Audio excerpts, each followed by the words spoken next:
All right, everybody got the record feature there. Hey guys, welcome. I'm going to keep letting people in. Thanks for showing up. It's 10 o'clock. It's 10:01, so we'll get started real soon for our last session. All right, and that's kind of exciting. Get Derek in there.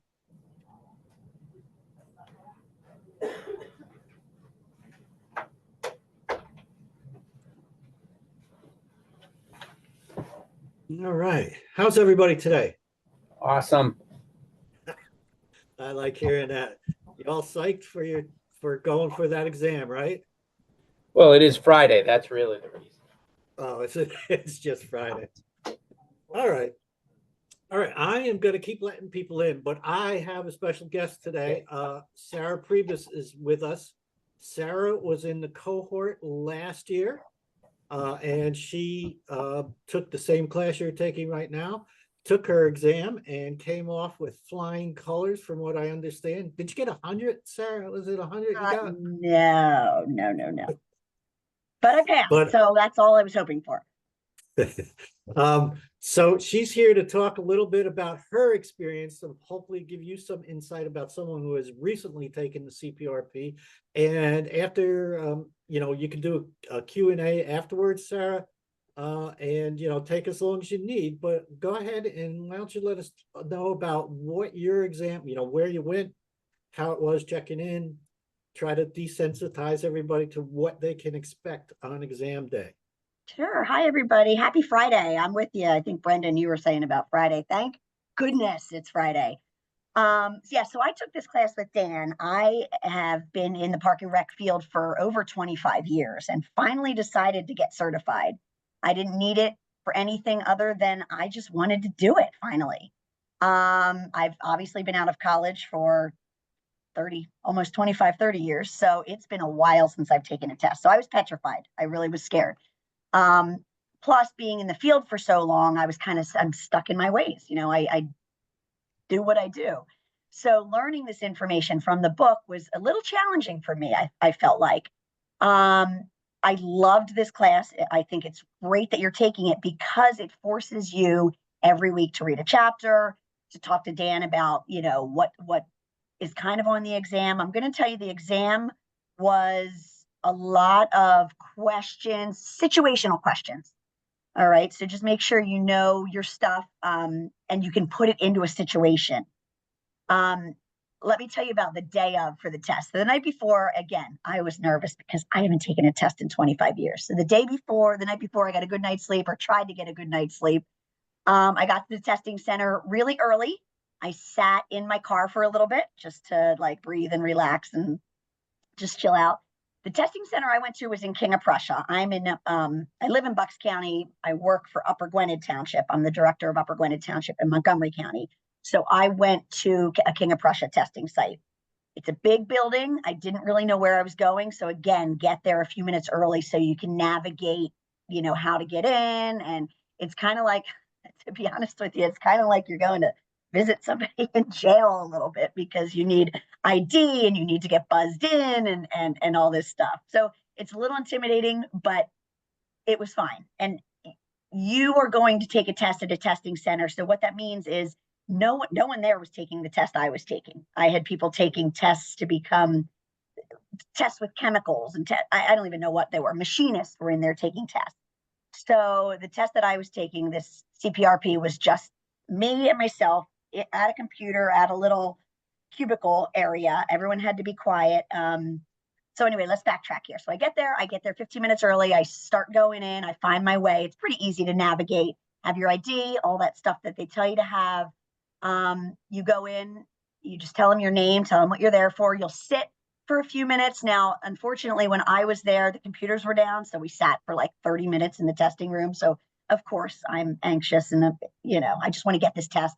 And when everything in my brain, I just want to go blah, and get it out on the test. So we had to sit for about a half an hour. Then they started getting us in. Anyway, you'll be in this testing facility with people that are not taking this test. They're taking other tests. So just concentrate on you. And when you go in, just take your time. You have so much time. you feel the pressure. Dan, was it like 3 hours? I think we had, I can't quite You remember. get 3 hours to take. Yeah. Yeah. I was stressed about that because I felt like I'm never going to get this done in 3 hours. I did. I got it done in an hour and a half, not even 2 hours. I kind of went back a little bit. I marked questions that I felt like I didn't know 100% or, and then I went back and kind of just did those. Don't overthink it. You guys, you've been going through this course for 6 weeks with Dan. You've hopefully been reading and studying. You know the stuff. You really know it in your brain. Okay. So make your best guess, or make your best guess on knowledgeable information. It's really, I felt like I came out of there and I was like, oh my gosh, it was a lot of putting what you're learning into being a professional. So a lot of situational stuff, like I said. So again, don't overstress it. If I can pass after not taking a test for 25 years, you guys can too. So I guess that's it. It is a little intimidating because again, it's not going into work. It's going into this kind of like, I don't know, I want to equate it to like an operating room where everything is the way it is, a police station, a jail, something like that. So just don't be intimidated. You know your stuff. You've been doing it. You guys will do awesome. That's it. Any questions or anything I missed, Dan? No, I don't think so, but this is the time. If you guys want to ask a question, this is the time. I recognize some of you. Hi, Julian. Brianna does have a question in the chat. She says she lives in King of Prussia and she wanted to know where the testing location was. Ooh, Brianna, let me put your email in the chat. I will email you because I don't know off the top of my head. I have to look it up. I forget. Right? Come on, no one. You get the results back immediately? You do. You find out the second you press that button, if you passed or you failed. So it's no pressure. You don't have to go home and wait like you're in college. And when you go to the testing site, do you have to hand in like your phone? You do. Yeah, that's a great question. And I forgot to mention that. You have to put everything in like a bin. They have like these bins there. You put everything in there. I think they give you a pencil and a piece of paper, and that's all you have when you go into the site. I think Apple Watches, I only have a Fitbit, but I think people were putting Apple Watches in and things like that. Yeah, good question. Yeah, you couldn't have a non-mechanical watch even. Right. Just because, Apple, you can text yourself stuff. It's like they're testing you for rocket science or something, and or the FBI or something like that. I was actually in with a guy that was getting his pilot's license, which was pretty cool. I thought that was cool. I thought maybe I'll go for that next. But you can imagine all the security they would need for an FBI or CIA position. It applies to everyone there. So don't be surprised they ask you to take your watch off if you're not allowed to bring in all that stuff, or like Sarah said, they'll either put it in a bin for you and you get the key to it, or they have like these what they call soft bins, which is a bag that you lock it in and then you can hang it on the back of your chair or something like that. Yeah. So don't let that, my main point is don't let that stuff scare you or intimidate you. Go in expecting it and you'll be fine. And get there early. That's so important because the last thing you want to do is be running around stressing about being there, and you should be concentrating on your answers and your questions. Brianna did ask how many questions. I feel like it was 300, Dan. I can't remember. No, there's 150. Oh, sorry. There's 150. I was way off on that. I felt like there was 300. How about that? And 125 count. 25 are practice questions for the future exams, but you don't know which ones are which. So, all right. Yeah. So you get 3 hours for 150 questions. That turns into 1 minute and 12 seconds per question. So But there's some questions that are going to take you 10 seconds. So don't be hung up on that time either. You're going to go in and breeze through certain questions, and the others may take you a few minutes. Did you notice a lot? I know the percentage they said the breakdown of there's more programming versus HR and stuff. Do you see a lot of the financial stuff That's funny you say that, Lance, because that's what I always say. Finance and budgets, that's the worst part of my job, just personally, because I'm not a numbers girl. Right. The finance, I want to say maybe 10 questions if I remember. It really wasn't a lot. And you know what it was too? It was a lot of stuff, again, situational questions like, percentages of what you guys already do in the field. So that's what a lot of the finance, I feel like the finance, I got most of them right. Okay. Yeah. Mhm. So don't stress about that either. It was the weird programming things. And I feel like too, I've been in the field for 25 years. I feel like some of the questions that I got wrong were me doing it the way I've been doing it for 25 years versus the way I should have been reading it in my book and studying it. Okay. So if you have a question and you're like, should I go with my gut with what I do, or this is what I remembered in the book, go with the one what I remembered in the book. And the percentage again is, just to clarify in my head, to pass. Dan, I've heard different numbers. I just want to make sure I got the right one in my head. It's about 70, although it does vary around 70, depending on what they rate the difficulty of your particular test. Okay. But 70's a good round number there. Yeah. And you'll get higher than that. Does it Yeah, so- tell you like the same thing? I'm sorry. Is it like the practice exam that tells you immediately what you got wrong? It would, like when you hit, so what you do is you take the test, you don't know what you got wrong until you hit finalize or whatever that button is. And once you hit that, it'll tell you, yes, you passed, and it'll tell you your percentage, and you can go back and look at the questions you got wrong. Honestly, I saw you had passed. I did a little dance in my little cubicle and left. So I didn't go back. I did go back, and I still, to this day, I still have my CPRP. It's in my, still have my binder. It's in my filing cabinet here at work. And I do occasionally reference it here and there. But after that test, I just wanted to get the heck out of there. So I saw you have passed. But yes, Ashley, you can go back and see what you have wrong and all that. Now, I went to a testing center in Harrisburg for my CPRP and CPRE exam. And in both occasions, I didn't find out at the computer. After I finished the test, it said, go see the attendant. Oh. And then the attendant printed something off of her computer or their computer and then handed me the sheet.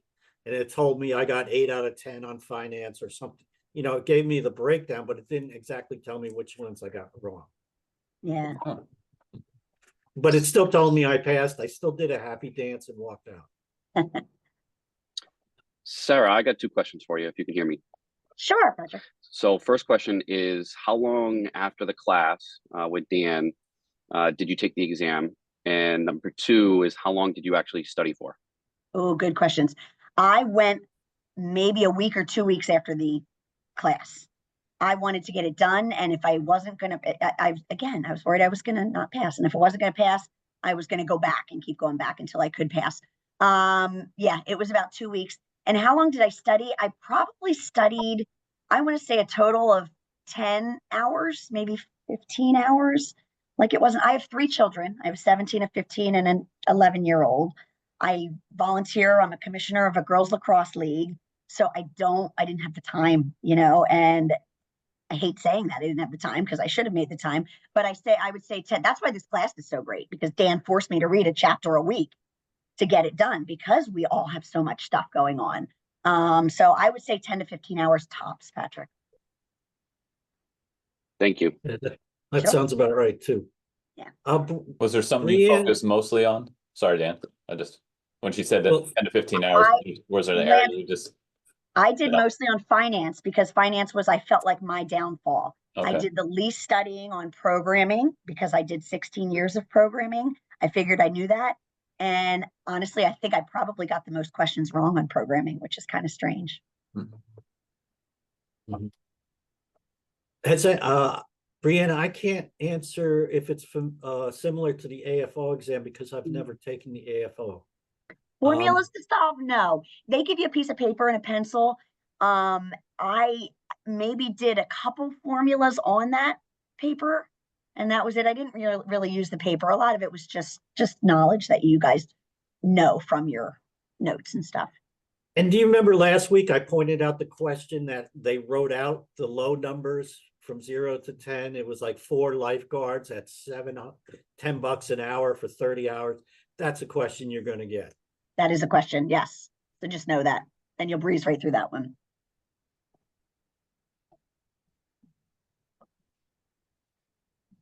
All right. Any other questions for Sarah before I let her go, or we let her go? Well, hopefully I'll see you guys at the conference. Everyone's going. We'll see you. Jump in and introduce yourselves. Good luck, everyone. And I can't wait to hear from Dan that you guys all passed. They will. They will. They're all good. All right. Good deal. Happy Friday. All right. Thanks, Sarah. Yeah. All right, guys. I'm going to share a screen here. I'm gonna want this one right now. Let me try again here. Google Drive.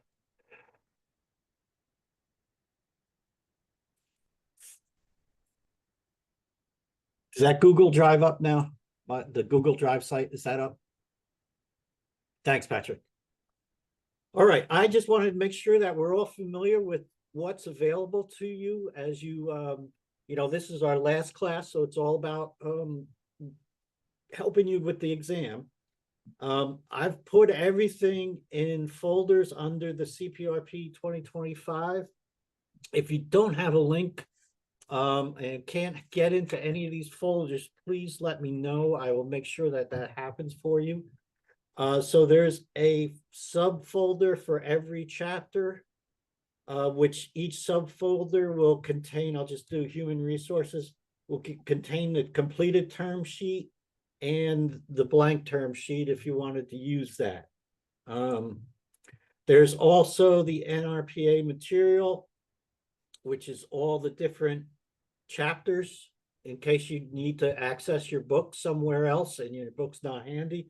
And also the candidate handbook, which will tell you more about the exam if you want to reread that part about getting ready for the exam and what you'll need to take and things like that.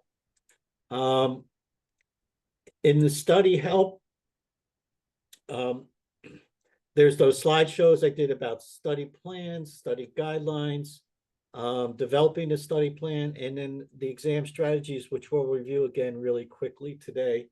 And then finally in the quizzes are all the quizzes and tests I've been able to find and share with you all, okay, including the answers to them. So I just want to make sure that you're all aware. Also, there are chapter notes, which are my condensed notes for each chapter. If you want to use those to help you review, it takes that 130 pages and boils it down into about 30. So again, that goes along with my strategy. My strategy for studying is I take the material and I keep boiling it down until I got something I can look at. If I have a half hour, I can cover almost the whole book and remind myself of things. So that's what I have for you. One note I wanted to share. Excuse me, Dan. Yeah. How long will we have access to this drive for? That's exactly where I'm going. Oh, okay. Sorry. I'm shutting it down this afternoon. No, I'm kidding. It is my work here. And so I don't have any kind of copyright on this material or anything like that. However, I will ask you that to be respectful of my work and what I've done here and not really share it unless you ask me first if you can. I will leave this up probably for about 4 to 6 months. And then I'm going to, take it off or however I got to take off your access to it. However, if it happens, you still haven't taken the exam in 4 to 6 months, please reach out to me. It'll be there for you as long as you need it. I just want you to be respectful of my work and not share it willy-nilly and willy-nilly, there's an old time saying. And share it with others. That, you know, this is sort of PRPS is in my bread and butter going forward on this. So that's all. Just a little professional respect would be fine. Does that answer your question, Patrick? Yes, it does. Thank you. Let's see. All right, I'm going to stop this share. So, which test would you like to review first? Julian, you got a favorite?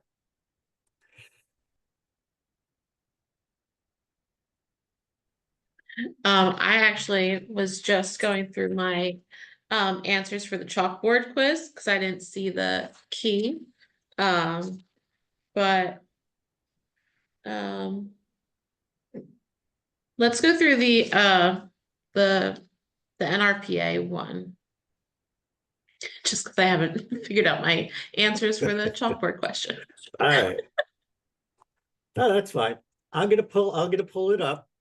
And I mean, in the interest of time, I certainly want everyone to participate, and if whatever answers you got stuck on, you know, or have questions about, I want to answer, but I don't want to go question by questions and just be monotonous here. Okay. So I'm going to pull up that.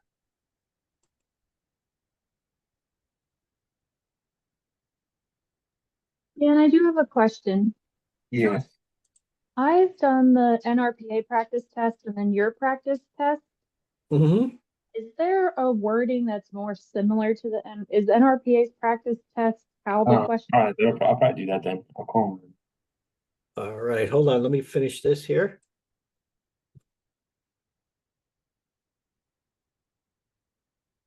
All right. This NRPA practice test is also older. Okay.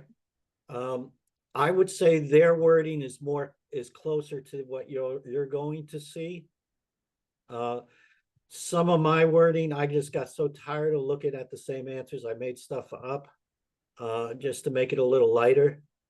But however, I've had many people say that even their actual exam and their practice exams don't line up great either. My experience has been that you will see some questions word for word, like the one about the lifeguards and paying them for the season. I've seen that question word for word. I've seen the one about organizational design have been word for word. And then others, like Sarah was saying, they're based on you knowing the definitions of those terms, but they're situational in nature. And obviously they can make up any situation they want. Okay. I don't know if that helps. Ashley, was that you that asked that question? Yes, it was. You know, the NRPA ones, once I switched from NRPA to yours, I felt like it was definitely worded differently than how I had been taking it with NRPA. So I was just curious which way I should learn more, I guess. Yeah, I would go with NRPA. So anyone you could put it in the chat too if there's any question you want me to review with you. Otherwise, I'm going to pick on people. Hey, Dan, just to comment more than anything else, but I did the practice test in the book and seemed to do better in that one than I did the other two. Okay. I'm not sure what the reason was. I mean, I did the one at home versus the one at work, and I did better at home. That just might be a situational area, but I felt like I did better answering those questions, and some of the ones in the other ones were either or type of thing. Well, I can tell you the two that I gave you, the one that's up right now is probably a little older, so it may still have some of questions that related more to the 5th edition Hmm. of the book. And there's not a lot of difference between the book, except the new book, the 6th edition, is about 30 pages slimmer. And it's organized a little bit differently. So some of those questions may be left over from the 5th edition. But I still think it's a good idea if you become familiar with them. Another characteristic of these exams, I know I've shared this before, is they're just some of these WTF questions. Like, where did this question come from? And, you know, they're what I would call experience-based questions, where you just have to think about NRPA perspective and your experience and see how well you can do on that question. Lance, any of these give you trouble? Yeah. Let me see which ones. I was pretty consistent, missing like probably 3 in each section. So I don't know why that was, but I'm just trying to look through.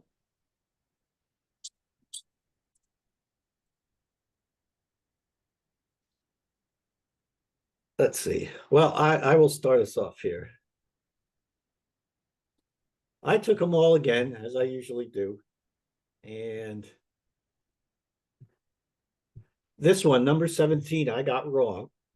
And it's a long one. So it said it's trying to get you to identify the phase of applicant review. Basically, that's what the question's asking you.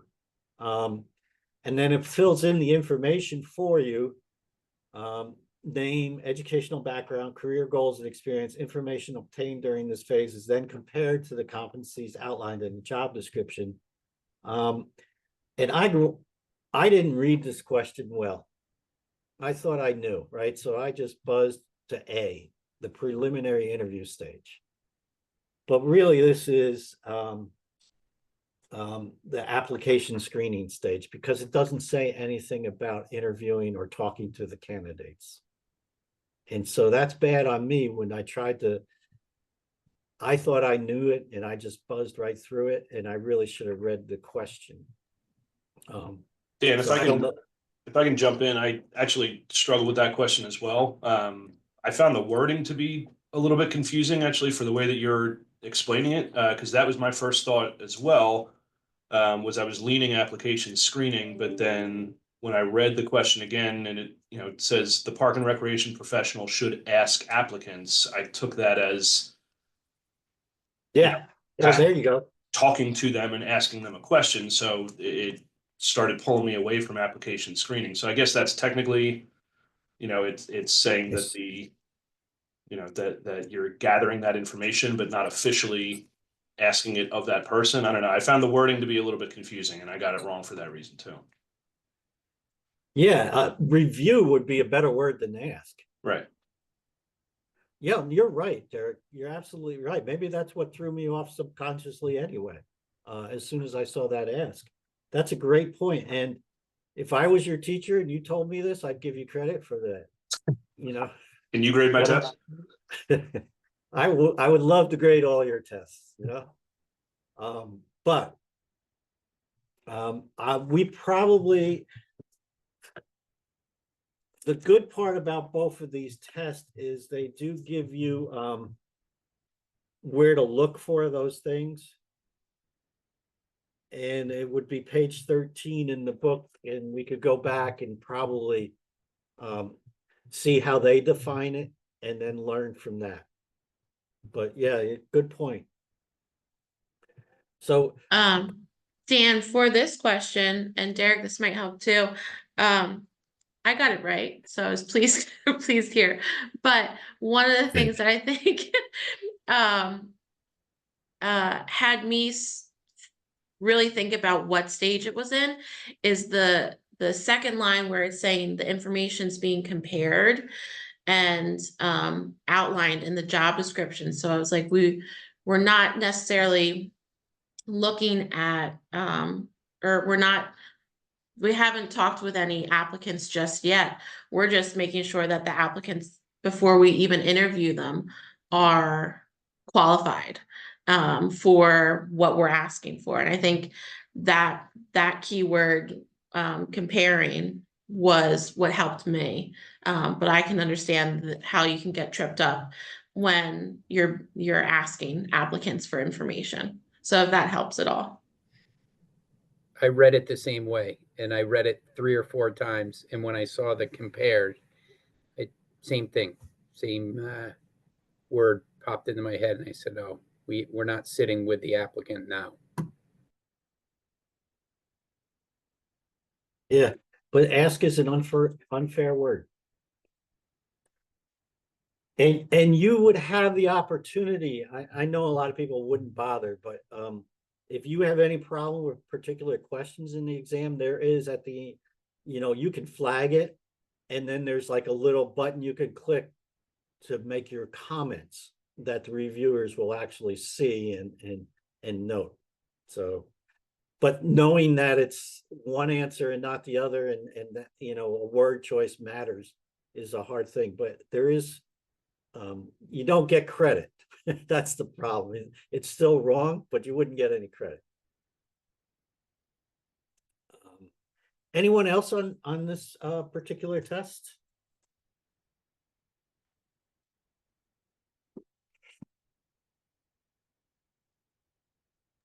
Dan, can you Yeah. review P cards? Because I'm not quite grasping what a P card is, and I keep looking through the book for it. I know we had it on our definitions that you gave us, but the P card just seems to be tripping me up. And that's number 25. Thank you. Mm-hmm. And there it is. All right, it's false regarding P card. P cards are a credit card, basically, and they're issued to the agency. And what they do provide is they provide a better, when you get your statement from a regular credit card, it will outline the purchases. The P card goes into more detail, and I don't know exactly what that detail is because I've never used a P card. But I'm assuming it'll probably be the date, the time, maybe even the person who signed on the purchase, so you can really follow up. They have to be paid every month like a bill. Okay, so that is the answer for 25. That's the false statement. You can't roll a balance, you have to pay it. And the other things are true about the P card. They can be designated for like $300 a month, or they could be designated just for the Home Depot, or they can, and it's basically it can be for anyone that uses that kind of, that needs that kind of flexibility. Anyone that performs maintenance, whether it's a contractor or a government or a nonprofit. But your question on a P card won't vary much from this one. So if you can master this question, you're going to be okay. I had gone back into the book because it said in finance 2C, and I'm looking over it again, and I just didn't see any indication of P card. So I wasn't sure if that might be just an old term at this point. It's probably getting phased out. This one may be left over from the 5th edition. Oh, well, that helps. At least I didn't totally miss it in the book. Thank you.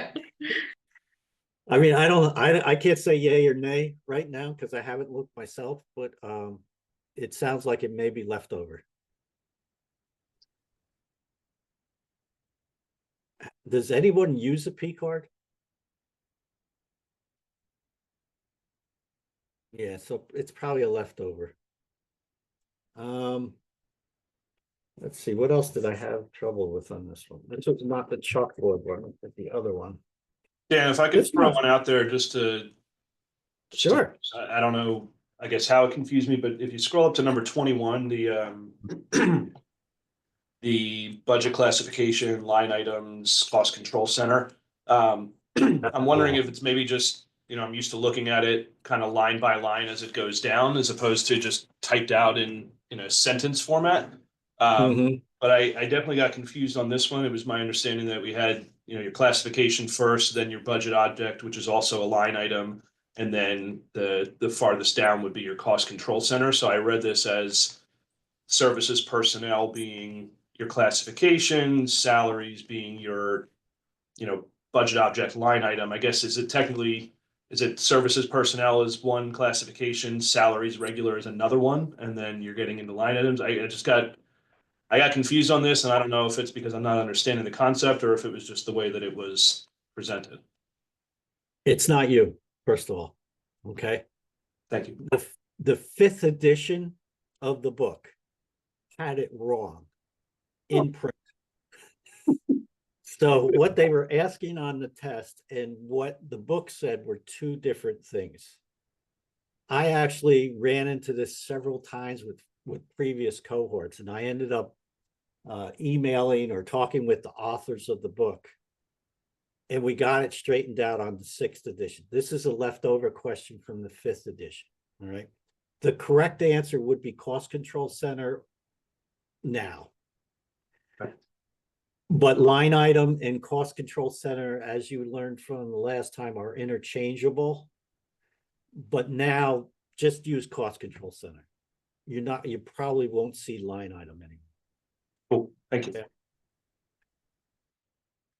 It's been a thorn for years. And we finally had to get it straightened out, and in the sixth edition, it's straight. That's one of the ones I had trouble with too. So thanks for bringing up there. Yeah. Let's see. Oh, how about 35 was the other one that I missed when I took this. Because I know my objectives by the who, what, where, when type of thing, or who, what, how, when. And this one, it's asking for you what's missing in the A, B, C, D.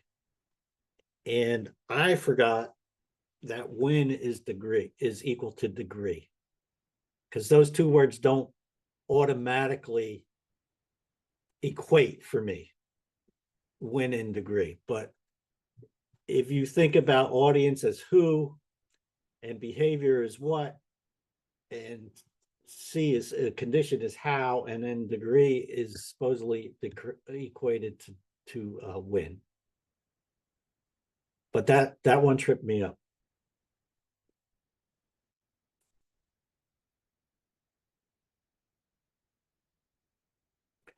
More than likely, they're going to use their terminology. So whatever's in the book is the one that I think the question will be on it. And in the book, they use A, B, C, D. Is that true? I can't remember. There's SMART objectives and all those other terminologies, but it's all about the same thing. It's all about who's going to do it, what they're going to do, how it gets done, and when it happens. Anyone else on this particular test that you wanted to review? Oh, somebody uses a P card. Cool.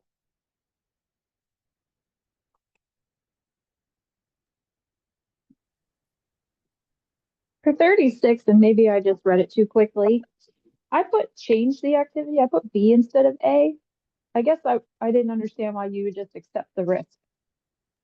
I got that one wrong too. I thought it was interesting that it just, well, you can either, keep it as is, eliminate it entirely, or reduce it. Seems simple enough. Right. I put B2. All right, I'm going to answer this by asking you can you ever really take the risk out of an activity?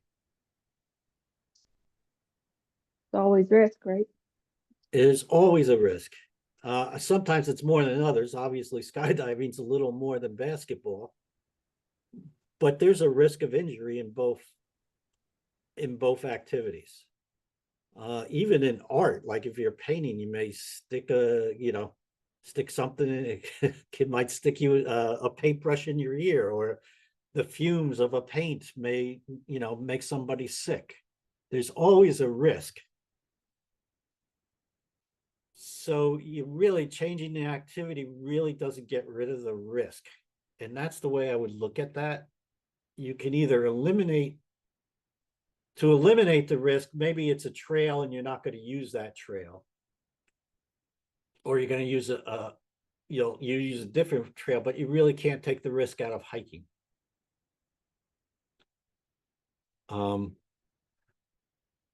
So I would say A would be, well, obviously the answer is A, is the best answer for this one. C works, but it's just, it's not a complete answer. And D works too. But again, it's not a complete answer. I guess I was just in like the NRPA motto where it was like safety's number one. So like I'm kind of surprised that they'd be like, just take it Yeah, out. just go with it. Yeah. Yeah.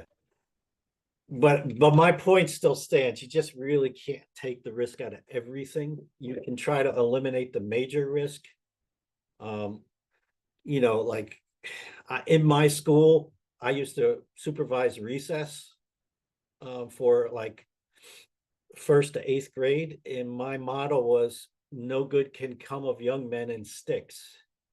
And so I would never allow the kids to like be running around with sticks in their hands, at least at school. And so I was trying to eliminate that risk of, whatever you can get, whatever mischief you can get into with sticks. And so I was working I couldn't eliminate that, but I could certainly reduce it.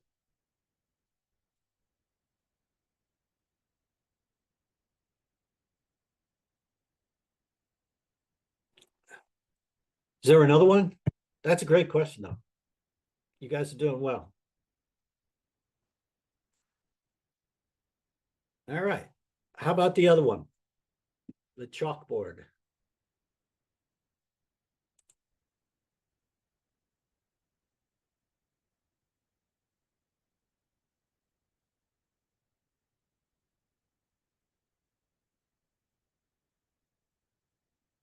Hi, guys. Last day, you got to talk.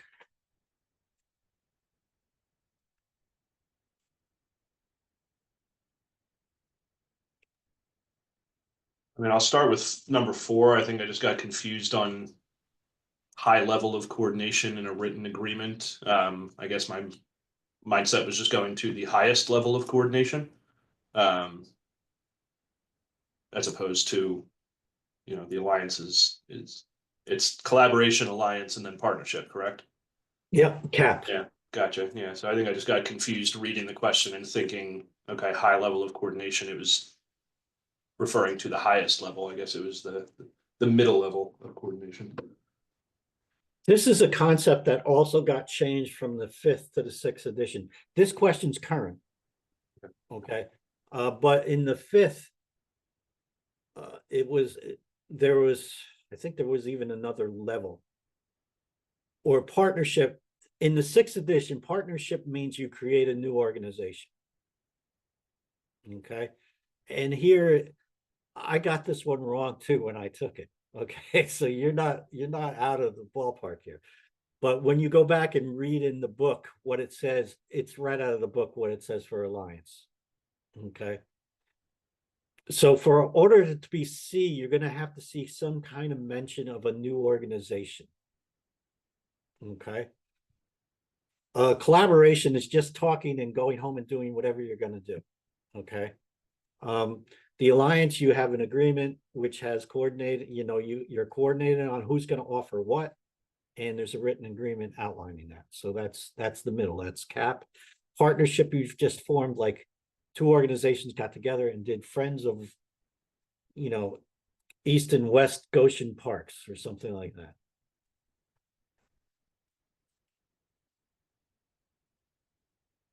Um,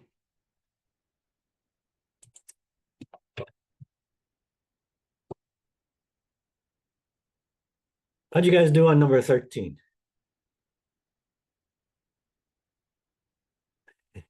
Okay.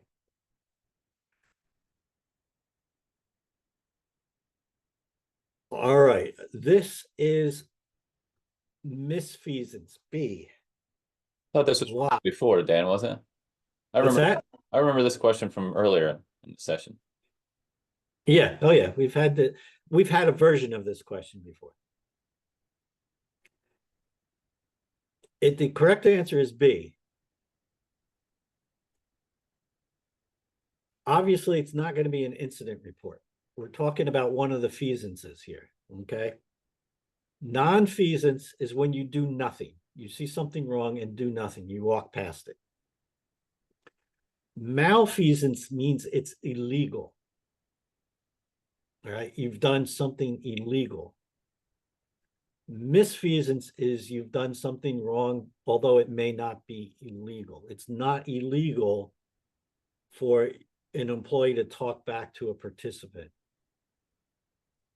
It may be against all your codes and procedures and what have you, but it's not illegal. So it's not malfeasance, it's misfeasance. If you can remember those three distinctions, non's an easy one. You do nothing. Mal is against illegal, and mis is just it's just not your operating procedures. Okay.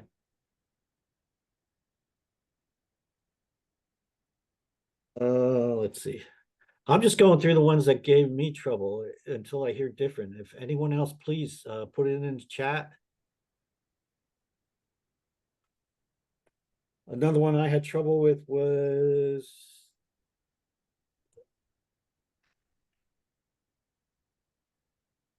$16.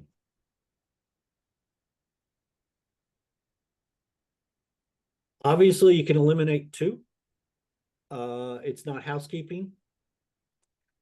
It's not landscape maintenance, even though it kind of is, but that's a made-up term.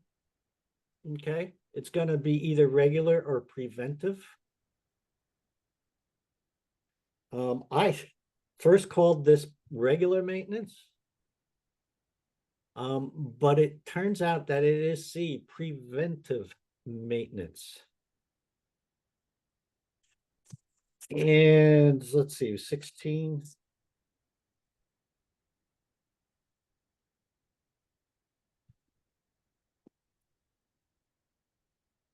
Two. And if you go to the book and look it up, at the bottom paragraph of the last sentence of preventive maintenance, it says preventive maintenance program will lead to longer equipment life, fewer equipment failures, with a resulting loss of service, a better use of maintenance staff, and lower maintenance costs.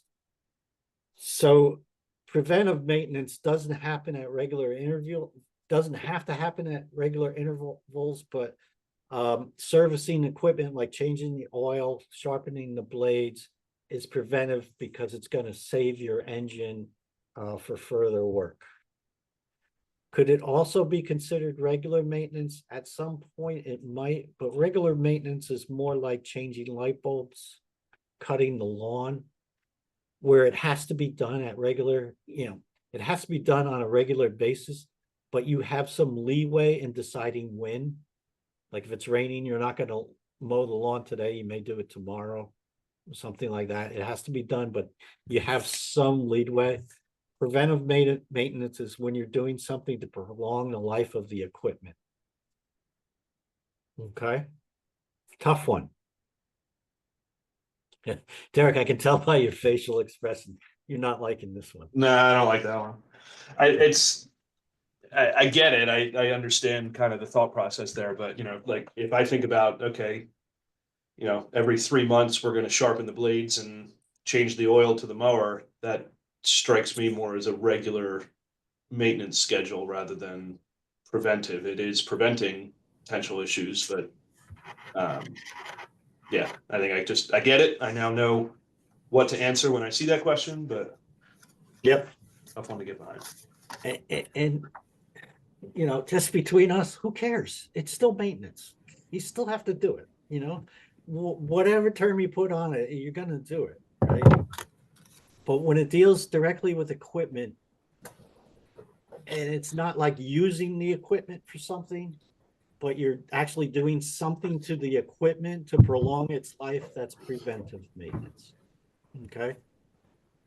Do I have a waiting room? Hold on, I want to check on something here.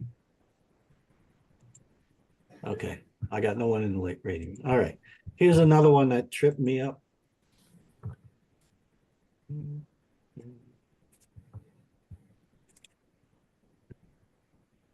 This is another one where the definition matters.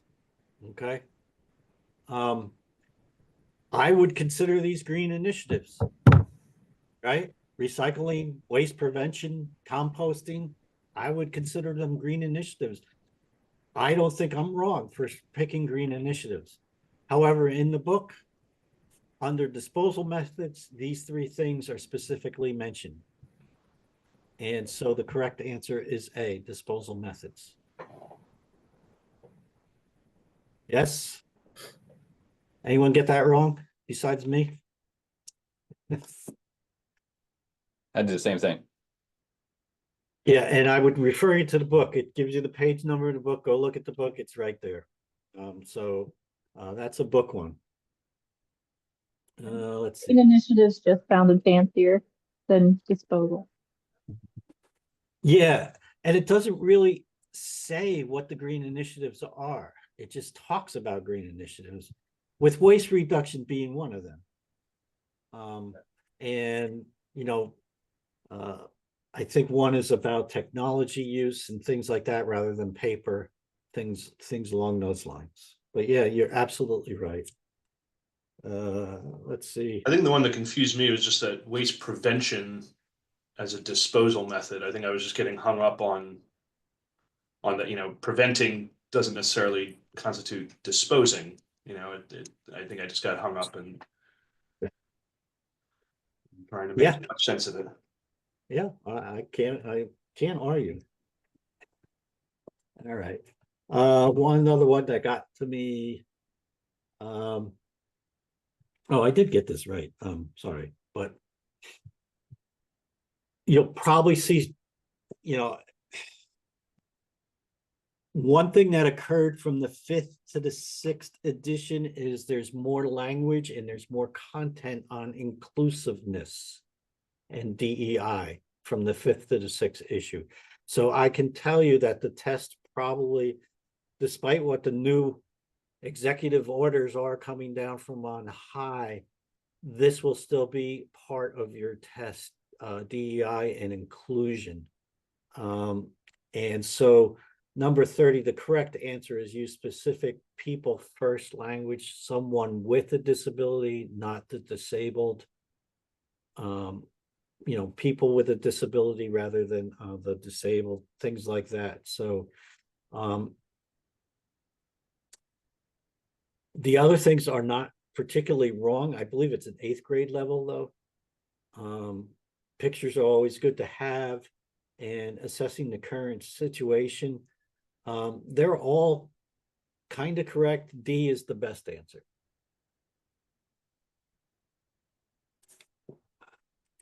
Anyone else? I noticed we're short on time, so this is your chance to tell me a question that you had trouble with, instead of me doing the ones I did.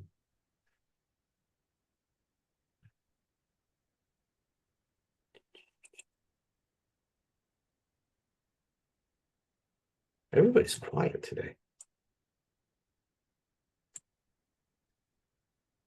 Kelly, anything from you?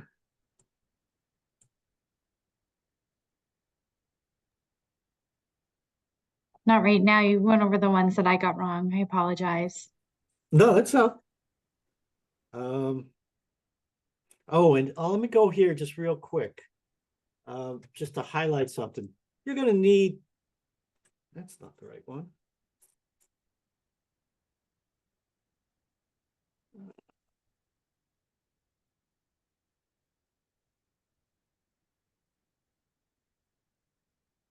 You're going to need to know the differences between your plans. All right. According to NRPA definitions. All right. Number 48. The correct answer is D. It's your comprehensive plan. Know the difference where the comprehensive plan and the strategic plan part ways. So strategic is more concerned with vision and mission. It's sort of like your overall strategy. Comprehensive is, okay, we have our strategic goals down. How do we make that happen in all of our parks and facilities? What do we have to do to each one going forward? And your master plan is basically on a single facility or a park, what you're going to do. And the capital improvement plan is self-explanatory. It's, you know, what are you going to put in, or what are you going for this year as compared to last year, and things like that. But please know the difference between your plans. You will get questions on that.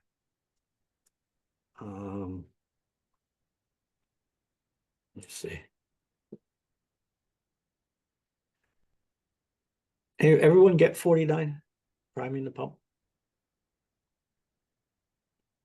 In the teaching world, we call this a sponge activity. Did you do something fun in the very beginning of your program to get everybody listening to you, talking to you, and focused on an activity? So we call it sponge, they call it priming the pump. I will say in NRPA, their definition of priming was getting up and talking before the event started. So it was a little bit off from what I was. Okay. So it could be introductions of staff.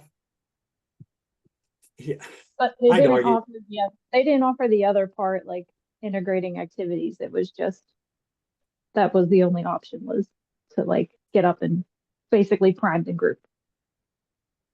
Well, hopefully, I would take both answers into consideration if I saw it. I would look for both. But to me, just standing up and talking to somebody is not really priming the pump. It's, you got to get people excited. You got to, you know, get them to do something, get them to pay attention to you.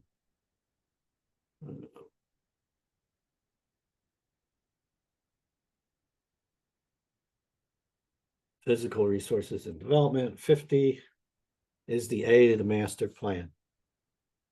All right, guys. Dan, do you have one after that? Yeah, I did. Number 20 or whatever. This is a hard one. The way I would attack this question is, I know what's first based on NRPA usual modus operandi. They want you to perform a needs assessment, or, you know, what is needed. So automatically I know number 5 has got to be first. All right. So that eliminates 2 answers. And then it's either going to be 5-1 or 5-6. So 5-1 is determine readiness for number 1 is determine readiness for training, and number 6 is select a training method. I think it's going to be 1 would be the next obvious step, right? Are they ready? So first you're performing a needs analysis to decide what kind of training is ready. Then you want to know, do my employees or does my staff have the background skills, or, you know, available so that they're ready to take that training? You know, like, can they add, can they multiply, whatever the background is needed. So right there, I would know it's 5-1, and then I don't need to look any further. There's only one answer that has 5 and then 1, and the answer is A. That's how I would attack that kind of a question. I've seen questions like this where they have the steps in the process and they want you to put them in order. And that's why I tell you with the chapters, you don't have to memorize the process, but you have to be familiar with it. Okay. And I don't know if it'll be this specific process, but they may do this to you. So in conclusion, I do want to go through one more thing. Let's just go a little bit over today. Where is that?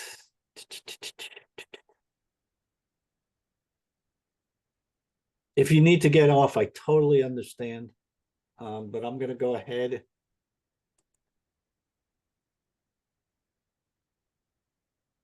Is my new screen up? Somebody give me a thumb. Okay. We talked about this last week. It's in that Google Drive. You want to do as many practice tests as you can. By the way, do they limit the number of practice tests you get, or can you go in as many times as you want? As many times as you want? Good. I have access to 2 practice tests and you just can continuously take them. Oh, but you only get 2? Yeah. Okay. So you want to go ahead and practice that test, practice the test on the ones that I've given you, review the material by reading through notes. Cramming, we've talked about it before. Study smart. Go ahead, spend some extra time on your weakest chapter, but do not ignore your strongest ones, okay? 1 out of every 3 questions will be on operations, and 1 out of 2 will be on communications or programming. All right, so that's like 8 out of 10 questions will be on those 3 chapters combined. Okay. You can use the flashcard sections, the Quizlet. That's going to provide you the most use on a Quizlet, on those Quizlet apps. You can try to condense your notes. Be on time. I know Sarah talked about that too. Relax, zen it. Remember, you're taking a Parks and Recreation test. Not everybody in that testing center is taking the same test, so don't be upset when people get up and leave before you do. You have no idea what their test is about. Read the entire question twice, answer it, try to answer it in your mind first. If you need to, use that process of elimination, eliminate 2. Select the best answer, okay? Again, this can be real hard to discern the best answer, but remember NRPA perspective, safety, their definitions, their terms, process oriented. Read every answer twice, or excuse me, read every answer option.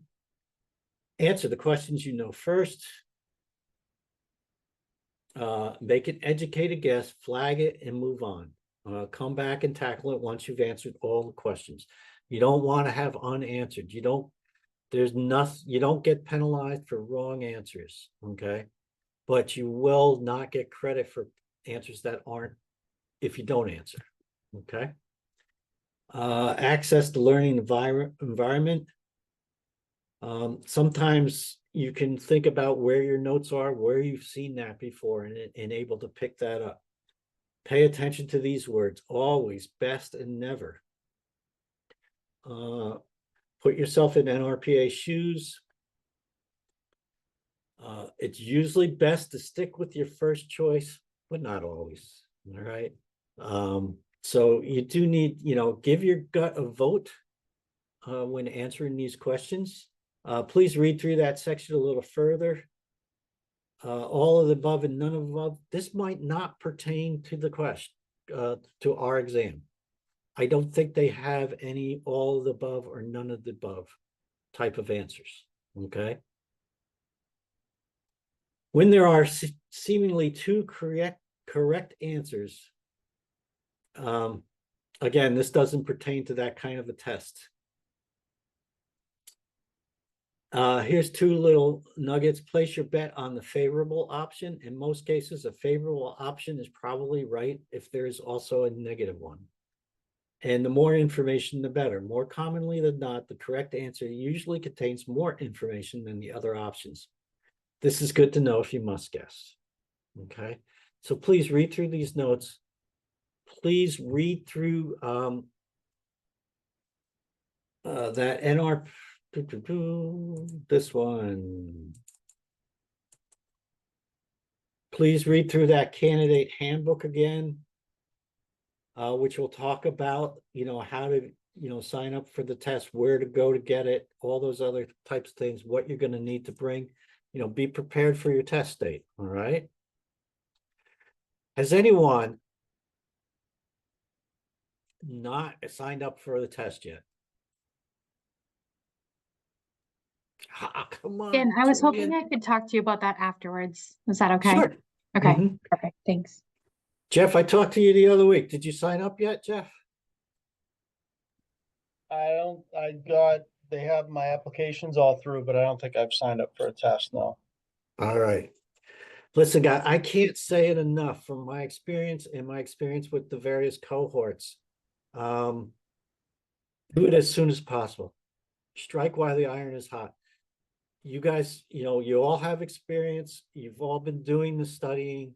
You're not going to know it any better a month from, as time goes on, you're not going to know it any better unless you really commit to studying a lot.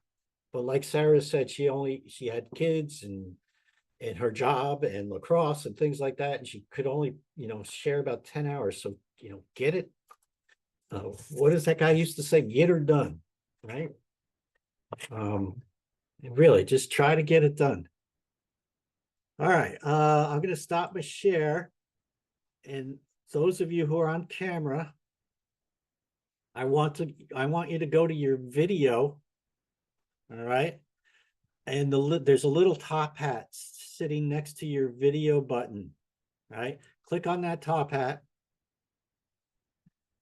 All right. And then go to choose video filter.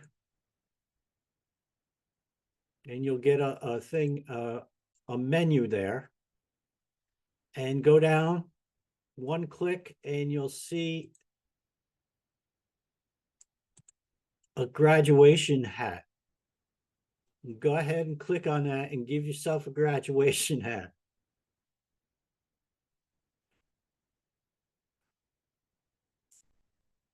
Does anybody got it? No? I'm on the phone. I don't see that, but I'll pretend. That's too bad. But you now put a graduation hat on your head. And you guys have all graduated successfully from the CPRP with me.